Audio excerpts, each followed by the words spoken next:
take 1 teaspoon Cold War Soviet tensions, take 1 tablespoon 1980s nostalgia, take 1 tablespoon coming of age drama, and 1 heaping cup of 1980s sex comedy / softcore erotica, and you have got the opening episode of Stranger Things 3. Hello, I'm Nathan. I'm Tyler. And this is Ignore the Bell. So this is we're going to be doing something new on the channel. So Ignore the Bell is basically what we do is we're reviewing different movies and we have discussions and TV shows and things like that. And what we're going to do is we're going to do an episode by episode review of Stranger Things 3. And as long as our schedules permit, that we're going to release 1 episode each day for each of the episodes in Stranger Things 3. How many episodes are there? I haven't even checked. I haven't checked either. I kind of want to stay blind to how many there are so that I can be surprised by the ending. But right. So however many episodes there are, that's how many you can expect with our reaction. So this is really like, it's in part a review, but also a reaction. And so what Tyler and I are doing through this is we are not going to move on to the next episode until we talk about and like record the episode that like each episode in the season. And so basically we're not moving on to episode 2 until we do this podcast. Yes. We're going to do that throughout. So we do have a sponsor for today's episode. Our sponsor for today is the Fireworks Factory. Now, if you know the Simpsons episode with Poochie, then they tease you with this at the very beginning that Itchy and Scratchy are moving to, like, they're driving down the road and they see this fireworks factory however many miles ahead and they're all excited. And then Poochie shows up and no one's happy because he's doing his, boogity boogity, like, radical, awesome man on his skateboard. And then you just see Milhouse watching this at the viewing party and he's like, when are they gonna get to the fireworks factory? That's basically what Stranger Things has become. It's you teased us in the first season with okay, it's like gonna be this in part a creature feature, it's a supernatural mystery, it's got horror elements, and now it's just like, oh yeah, do we still do that? Right. Because they basically abandoned that for everything else. So like we'll get into that in the episode, but yeah, so the Fireworks Factory, that tease of that sounds really awesome, but we're never gonna get there. Yeah, that's absolutely our sponsor. All right, folks. I hope you enjoy.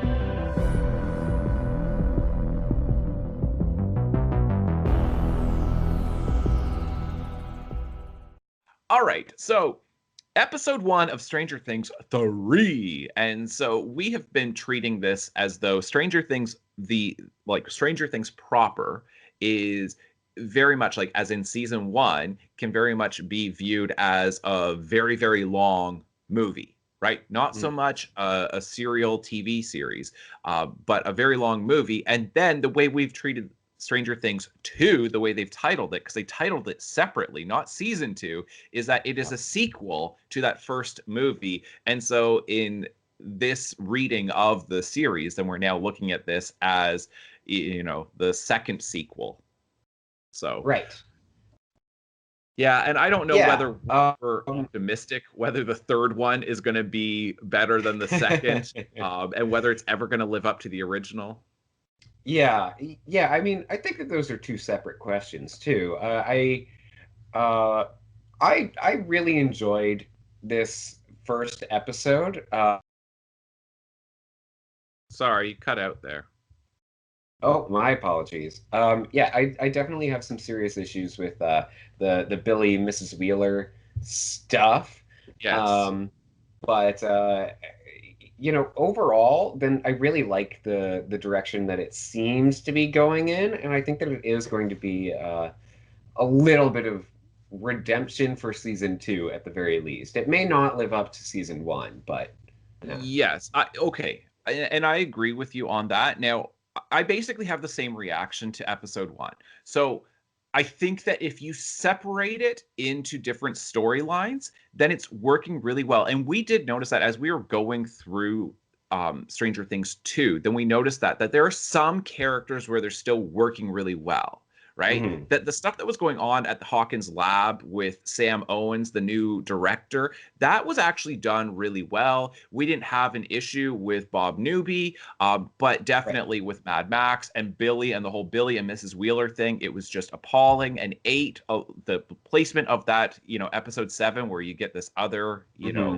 kid who's been tormented, then uh, yeah, I think if you separate this episode, then there's a lot that actually is working well. Like, and I think specifically what seems to be working best is the relationship between Hopper and Joyce. Because that's, I think, the best piece of writing that you get within episode one, where Hmm. there's so much, and it goes back. I think that is just as good as we ever saw in Stranger Things in the first season, because there's essentially no dialogue, no audio clues telling you what to think or feel. Hmm. Instead, it's visually being represented. And so, he comes to her and he's not going there, like, not overtly, because he's thinking, I'm really attracted to Joyce and maybe I want to start up a relationship. But he's just like, I don't know what to do and I don't know who to turn to, because Eleven and Mike will not stop pecking each other on the lips, because it's not even a full makeout, right? It's just peck, Yeah, peck, it's peck, peck. Like a couple of like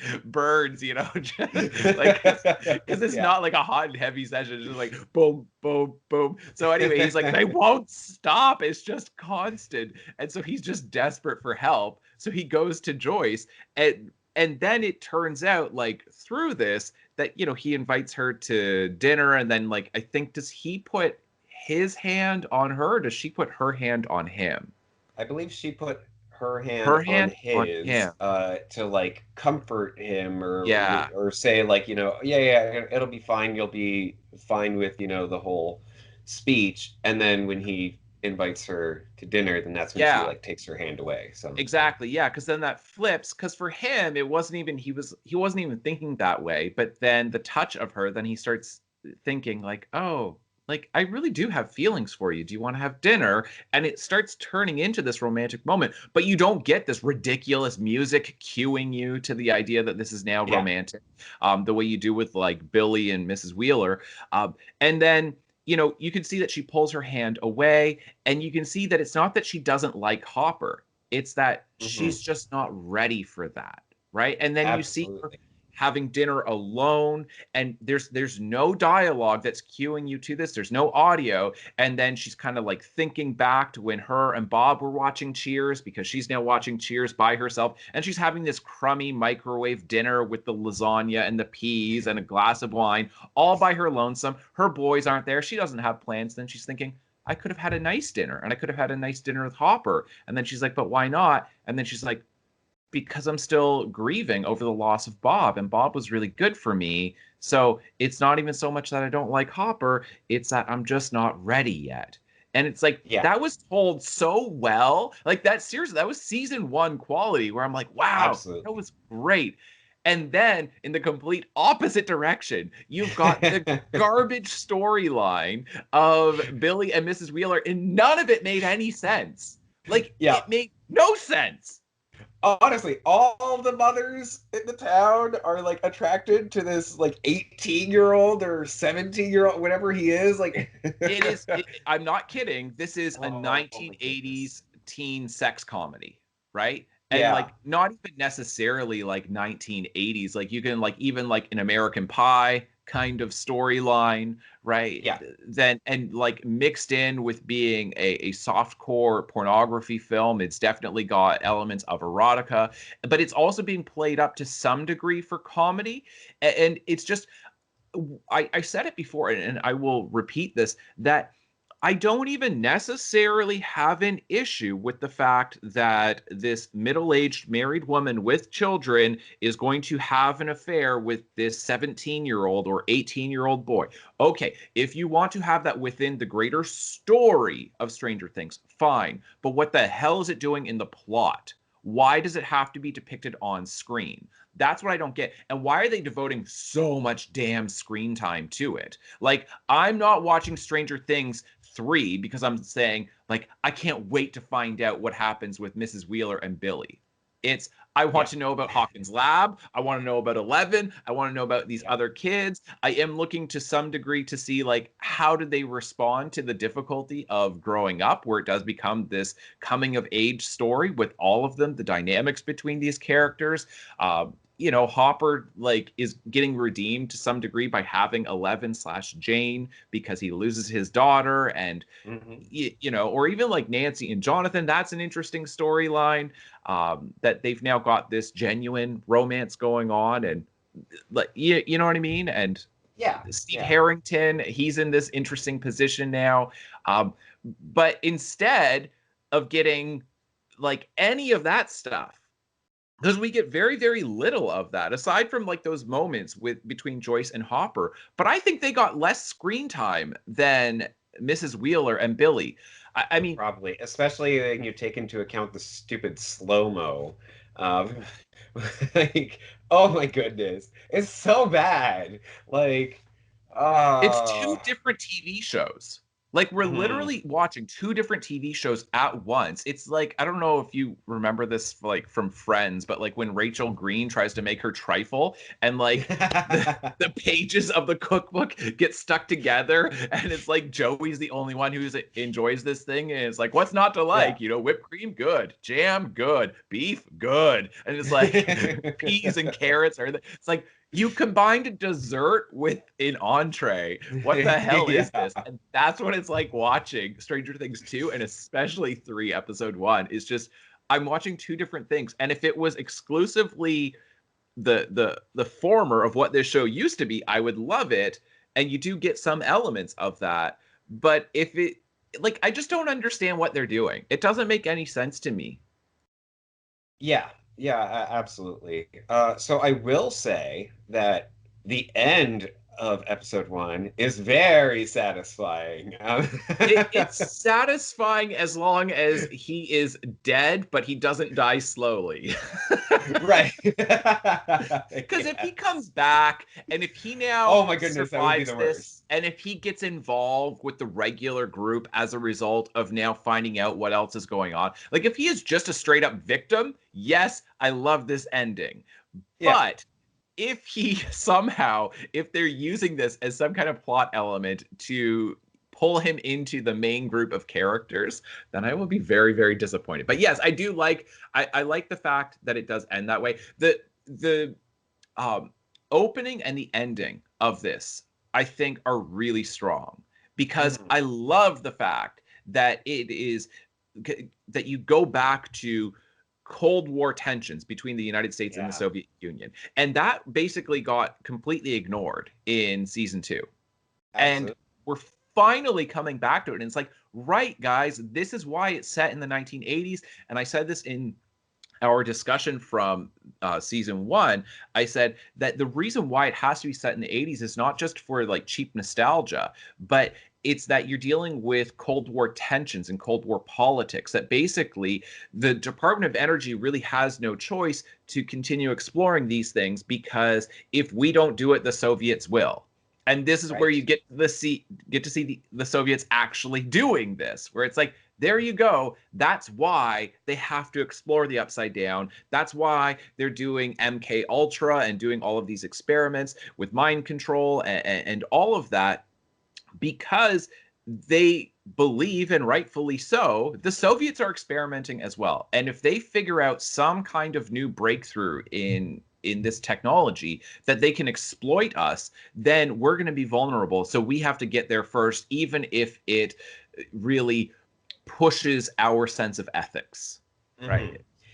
Yeah, honestly, when I was watching this first episode, I kept thinking like back to our discussion of Stranger Things 2, and I feel like they Listened? yeah, like they listened to like everything that we complained about. It's amazing because not only is the opening like, oh wow, this is something like completely different that's also going on in the world, which is Yes. how Stranger Things 2 This is starts. exactly what we said should happen. But Yes. then we go back to it later on in the episode, and it's like, wait, yeah, that's what we wanted. Right. Right. So that was really, really great to see. You got rid of Billy, I hope. Yeah. I really do believe that he's like completely gone. I maybe was not entirely paying attention. Did Mrs. Wheeler actually make a decision on screen? Did we see what she was doing? Did she actually leave the house or did she stay? I don't Or do think we we saw not her know? It leave the just cut. house. It just cut to Yeah, Billy, right? Yeah, because she was like having that like moment, and like all of that, it was just like it's so unnecessary. Like, yeah, yes, okay, this happens, and this can be part of your story, and just to clarify, because there's a difference between story and plot, right? And that yeah, like just for people watching that, the difference is that plot you actually see on screen, but story is the bigger stuff that's going on within this universe, right? So within this universe, then I'm sure that there was like Lucas's sister. There's all kinds of stuff going on with Lucas's sister with her group of friends. But yeah, so that's part of the story, but that's not part of the plot because she's not involved. She doesn't have a history with Hawkins Lab. She doesn't know 11. And like, sure, there's important stuff going on in her life, but that's really a whole other show. right. And so we Yes. don't need to see that within the plot. That you have to choose what goes on screen, what is part of your actual plot within this overall story. And so yeah, I don't really like it's like I felt like it was very transparent. It's like obviously she's going to get to this point where she's going to have guilt about this and question what she's doing. But what is that doing in Stranger Things? Like I just don't get it. Yeah, And the other thing too, let me just like finish off on this like complaint with that whole storyline is it makes no sense that her and Billy have got this whatever moment at her house where you get the erotica music playing in season 2 right at the very end. hmm, That was Halloween. It yeah, is now summer. It's like the middle of summer because Dustin's been away at camp for a month. So it is yeah. the middle of summer. And just now it's being moved to the next level. Does that make sense in your head? No, That's what no. I'm saying. Yeah, They picked up right where they left off, like he just left the house, and it's like that kind of tension, right? It's like it feels like it's a few days, maybe a few weeks later, but not like 8 months later. yeah. I mean, he does have that line about like, oh, love the new suit, like this new swimsuit, Yeah, and but I'm it's just like, Indiana. How long have they okay. been at an outdoor pool for? Since maybe the Yeah, middle of June, right? yeah. Like, it's so idiotic. So what happened between like November all the way through to like the middle of June? Nothing happened between them. And now it picks right up with that tension where we left off before. It's just like this Yeah, sucks for all kinds of reasons. Not even that I don't think it belongs in Stranger Things 3, but just it doesn't even make sense. yeah, yeah. Now I do want to get on to more of Yeah. the great stuff, Yeah. but first I would just like to say I don't love the new like I don't remember credits playing over any of the previous episodes, but maybe they've done it for like the first episode of each uh season. Um, Uh, that's a good question. but I really don't like the red and blue drop shadow that they have on it. Yeah. It, Me it neither. it feels over the top. It feels like, oh yeah, remember this is Fourth of July related. And I'm like, Yeah. but there's nothing going on in the first episode that's Fourth of July related. Like you could do that for, whichever episode or episodes take place on July 4th, or the 4th of July. But you Well, know, is this even, did it say what the date was? What did it say at the uh beginning? at the beginning that it was June 28th, 1984, but then it's 1 year later, or yeah, 1 year later. So it's 1985, but we don't know if it's, like exactly like June 28th again or Yeah, like because I'm confused on the timeline because as far as like I can tell, then I imagine that this like that it's already past the 4th of July because Dustin's been away for a month. yeah, I know. I was confused about that as well. Because yeah, I'm like, wait, Even what though they're time does school releasing let it. out for them? Right. Like Like, even though they're releasing it on the 4th of July, I don't think within the story universe that it's coinciding with that perfectly. I think it's like the middle of summer. Like maybe because I mean, I know school lets out at different times depending on where you are in the country, but typically in the north, then it's getting let out maybe mid-June. So if he's hmm, been away for a month, then it'd be the middle of July. But even in the south, then kids are still in school until early June. So right, yeah. I I don't know. Yeah, yeah. So that's a little odd, and hopefully we'll get a little clarification of that soon. Yeah. Um, but let's talk about Dustin then. He has a girlfriend, Does he? supposedly. I honestly do believe that like he did meet someone. Yeah, of Like, course. is He she did. like as perfect as he's describing? Probably not. Right. But really, really, really nice to see that with Dustin. To have him, uh, I don't know, have something to do, as it were, like just because, like we had talked before about how he was kind of sad in Stranger Things 2, like how he was just like, yep, this is like my little pet dart and everything, and he had nothing else to do. So he kind of felt bad for him. Now I'm like, okay, yeah, yeah, he's, becoming his own person, sort It's of. the yes, I agree, and I think that the development of all of these younger characters I think is really great. But let's Yeah. specifically look at the four boys, the original group that we have. Then I think that they've done such a good job following them along as they grow up Hmm. because you can see that basically you've got Lucas and Mike who are very interested in girls now, right? Right. That Lucas will kind of go along with what the other guys are doing, and Mike will to some degree, but really their priorities are on their girlfriends. And Yeah. then but even the ones who are not doing that, so you've got Will and you've got Dustin, then Dustin is getting into his own hobbies, right? So he went off to science camp, and then he's got this whole rig that he's setting up where it's essentially his own ham radio. But then like Will is suggesting like, hey, maybe we could do something fun like play Dungeons and Dragons. And you get a couple Yeah. lines like that, like, hey, like remember when we used to play like Dungeons and Dragons? Like maybe we could do that. And it's like, and so it's like that I think is very much what happens, and that's where so much nostalgia for your own childhood and those preteen years come from, is the idea that those moments do not last forever. No matter Right. how Yeah. fun they are, they just don't last forever. Because if you ask most people who are now, let's say, in their, I don't know, 40s, who were playing Dungeons and Dragons in the 1980s, then you say, did you play it for your entire life? And very, very few of them did. And they usually come back to it later Mhm. on in life, but they Right. often forget about it for a long period of time because they get interested either in other hobbies, in school, in a part-time job, in a car, in college, or in romantic relationships, or in traveling. Just other stuff comes up. And Yeah. so there was nothing wrong with what they were, enjoying in the first place, right? That they were Oh having my this great goodness. time. Um, Yeah.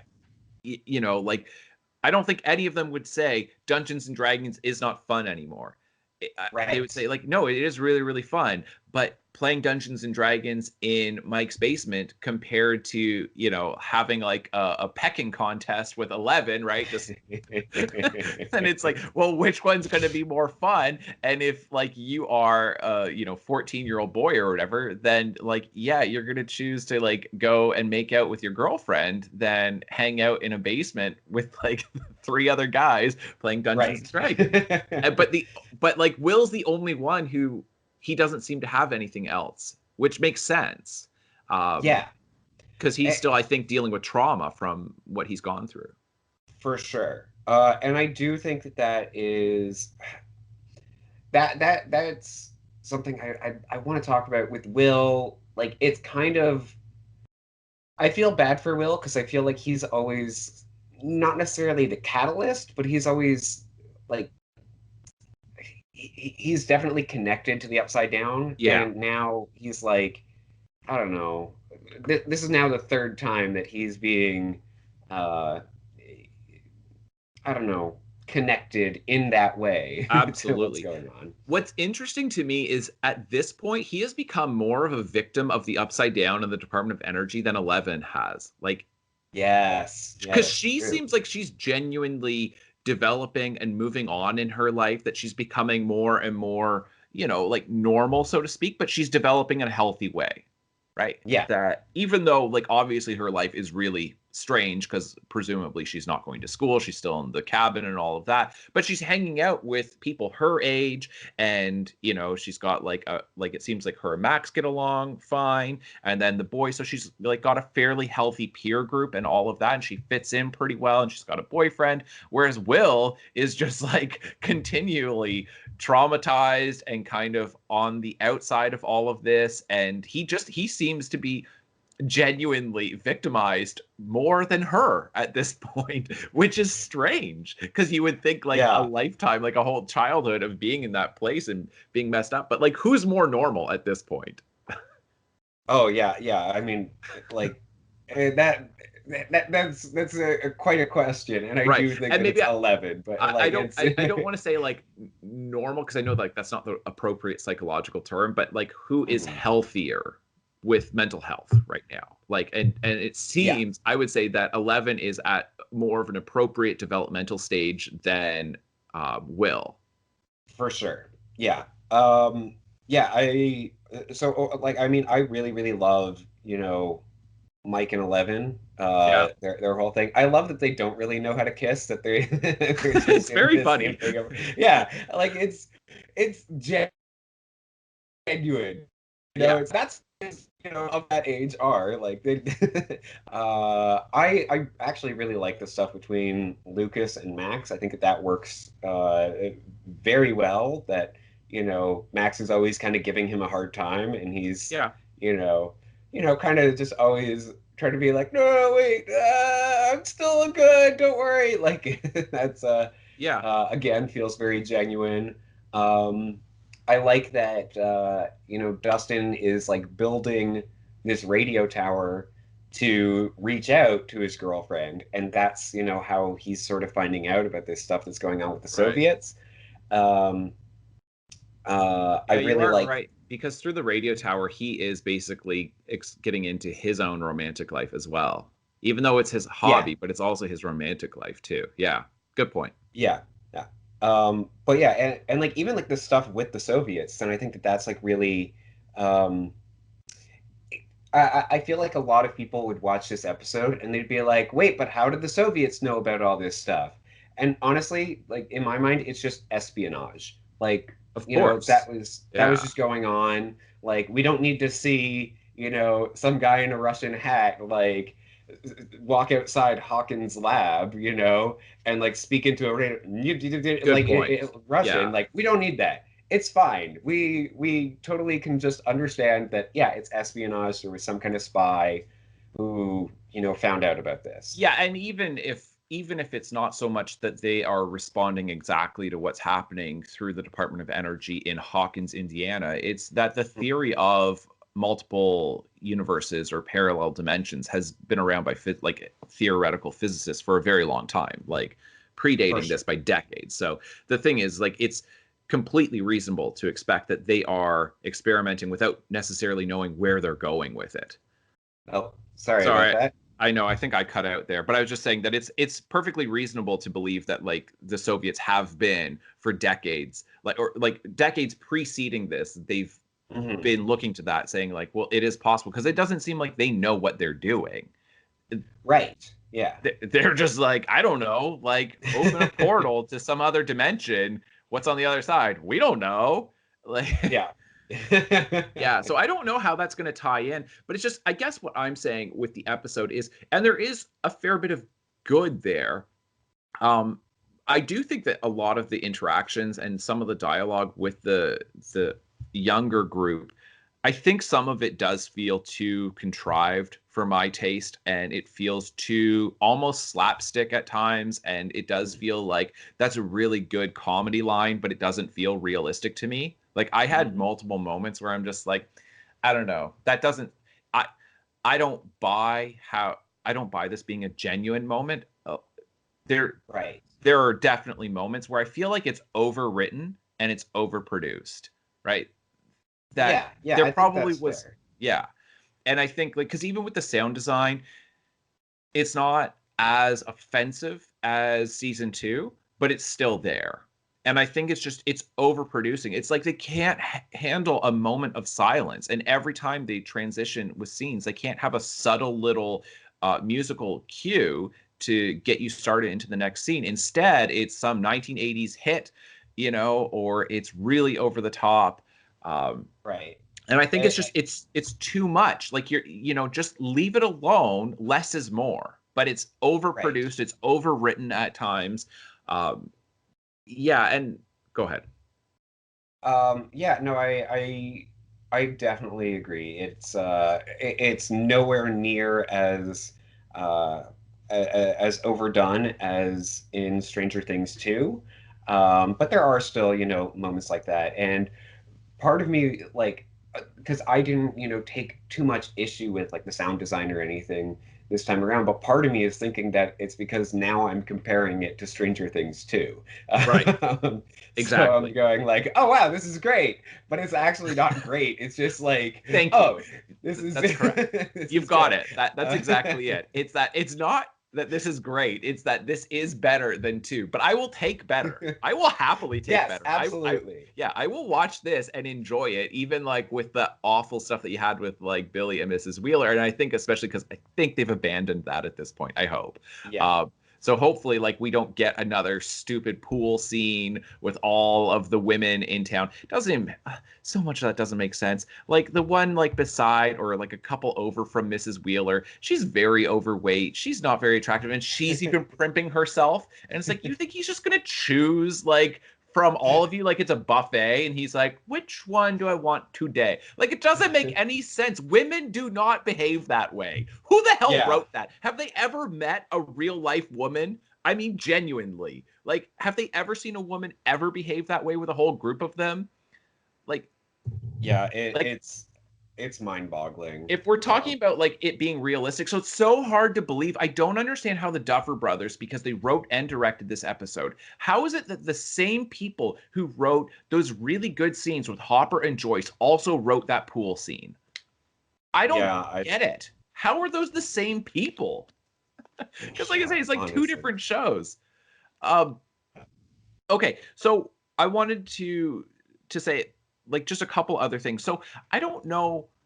I know the rest of the season will start getting more into the bigger plot, but because the way season 2 ends, it's like, well, the lab in Hawkins, then that has to be, if not entirely shut down, certainly scaled back because you've got the Yeah. press investigating them. And at the same time, then we know there's still stuff going on in the Upside Down in Hawkins. Now, is that just because is that going on around the world, or is that concentrated in Hawkins because of what they were doing with opening up the gate and everything else, right? Like, I guess that's a good question. Um, Yeah. Yeah, so, I do sort of have the same questions, and I am hoping for more clarity in future episodes, but but the way, uh, because the only thing that has to do with the actual plot, if we're looking at the what this show ostensibly is about, is that you get the shadow monster that's coming back, right? right. That it's been Yeah. like it flew out of Will, it went up into space, right? Like it really did, and presumably because it's nice and cold up there, and doesn't it like it cold, right? So Yeah. that's to me, that's why it flew up into space because it's nice and cold up there. And so then it's like it's come back down and it's now doing something with the rats, drawing them in to explode them, presumably for sustenance. What? Yeah, I know. I'm wondering if it's like, I don't know, trying to like use the flesh of the rats to build its own body or something. Like Yeah. that's I don't know. I feel like that might be too complex, but Yeah, I know. Well, that's what I'm I saying. have no idea I like think it was as why. idiotic and as shallow as what if we had exploding rats? Tight. Exploding rats are tight. Right. Yeah. Exploding rats with like they're just filled with goo. They have no bones, no organs. Did you see this? I was watching Yeah, this it's going, very strange. that's not what a rat is made of. Hello. Right. They're not Yeah. made of Also, goo. yeah, also the shot of them all like running into the building, I think like you can definitely see the CG Oh working yeah. there. It looks like they were just like looping like 2 seconds of footage or something. Like it's I noticed that too. that Even was with the not done well. right. When the kids are all like I say kids, but like, the younger group, when they're all going up the hill, then it's like then 3 feet behind them, there's just an army line of rats moving behind. I'm like, I think they would have noticed that as they're going up, that like they're Right. passing like this herd of rats coming across the field. But I'm like, okay, sure, that's how you're going to transition from this scene to the next one. Okay. Like to show that something's still going on in town. But there's very little that's going on. And Mhm. so okay, this is ultimately what I want to say with this episode. I couldn't help but watch this, and especially after rewatching season 2, and it feels so much like The Walking Dead and The Walking Dead as it goes on, that The Walking Dead has become less and less and less about the zombies and the threat of zombies. And it has become more and more a soap opera for this ensemble cast. And it's about relationships and it's about all the drama and tension between them and this feuding going on between different groups. And that Kirkman, who writes the Walking Dead comics and is obviously heavily involved in the actual TV series, then he said that for him, zombies was always an entry point into human drama. That's what Right. he's much more interested in. He really doesn't care about the threat of zombies. He doesn't care about the threat of zombies. He doesn't care about the zombie apocalypse nearly as much as he cares about the relationship between characters. And part of it feels a little bit like getting duped, like having, the rug pulled out from under you. Then you're like, I agreed to a zombie show with Right. good drama going on with the characters, but it's all predicated on the threat of zombies. And if you just remove them from the equation and you expect me to keep watching, then it's like, well, you could have just done some whatever drama and put it on television. You didn't have to have that external factor that kickstarts your entire series if you're not interested in continuing with that. And part of me just feels like that with Stranger Things. It's like they didn't know what to do after season 1. Season 2 doesn't have I don't think season 2 has as much to do with the supernatural mystery of Hawkins Lab as season 1. And then this one, it's just like very little. I'm like, it sure feels like they are moving the goalpost. Instead of saying this is Yeah. about, what is going on with like experiments with mind control and MK Ultra and the Upside Down and these monsters and all of that, and the people who are trying to stop this threat against humanity. Instead, it's like this is about teens going to the mall in the 1980s, and it's like, Right. boo. If you want to watch that show, that's fine, but you like that should be the show from the beginning, because Yes. that's not what I came here for. You know what I mean? Like that's not what I paid my ticket of admission into this movie to see. Like if it were a movie, do you know what I mean? Yeah. And Yeah, no, absolutely. It's I agree entirely. The I like the, introduction of the mall. Obviously malls were like becoming like a huge, yeah, and killing thing. mainstream small town America. Yeah. Yeah. And I think that that is, what Nancy is sort of interested in her storyline. Uh huh. Um, and then she finds out about, this thing going on with the rats. So I'm Yes. not sure, like, so I'm hoping that brings things back to the supernatural that way.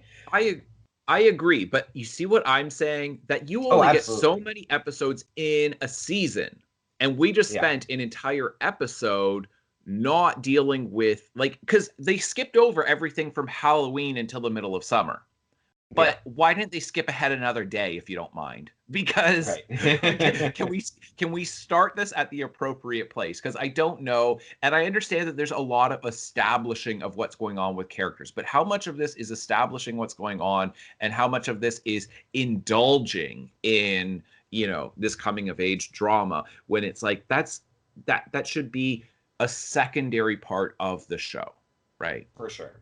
And Yeah. yeah, that's a criticism that I have. But overall, it better than season two, and I'm fairly happy at this point. Yes, I agree. I'm looking forward to seeing the next episode. Yeah, I sure hope that Billy's dead. Oh, agreed. I If mean, there's probably like a 95% chance that it's going to start off with Billy like being eaten by rats or something and then exploding. oh, interesting. Yeah. Yeah, I don't know. I feel like if I'm gonna make my prediction, and this is great because we're gonna do this and we're gonna put it on YouTube and then we'll just be wrong immediately. But Yeah. I my concern is I feel like it's gonna be him escaping somehow, right? Oh, That like you thought yeah. that he was dead, but then he escapes because he's just too handsome to kill off. Now I do see because I think that Mrs. Wheeler is going to get roped into this whole thing Oh because people are yeah. going to know that she was planning on meeting him and now he's gone missing. Gotcha. Yeah, that actually I that's a good point. And if that is the case, then I'm a little more forgiving of the stuff between her and Billy on screen, but it's still they didn't have to play it up the way they did. It could Oh have yeah, been absolutely. much quicker. It could have been Yeah. very, very succinct. And yeah, it's frustrating when they're so succinct with the characters who are most interesting, and then Yeah. they are so indulgent with the characters who just suck and they're new characters. And yeah, Steve Harrington, I don't know what's going on. Obviously, him and this girl from the ice cream shop, they're going to get together, right? Yeah. Why don't they Yeah. know this yet? Why is she writing on the board, "You suck, you rule," and she's encouraging this? Like, It's gonna end with her putting one line under "You rule" once oh, he wins okay. her. That's You are right. You've called it. You're right. I know that you're going to be right on that. Yeah, he's going to kiss her and then she's going to, you rule. Yeah, okay. That's good. I like this. The prediction show. All right. Are we good? We're going to go watch episode two. Yeah, yeah, I think so. All right, folks, you can comment below on what you thought of episode one, and you can look forward to episode two tomorrow. All right. Don't spoil anything. Yeah, don't spoil in the comments because I'm going to read this. Please don't spoil it. Yeah, Maybe I won't read the comments until we're all finished. that's probably a good idea. Yeah. All right. Bye. Hey. Ignore the bell, people. We're going to keep going. We're still ignoring it. Don't worry. I I don't know what that. I think that's the fire drill. All right. We're gonna go home. Yeah. All right. We're done.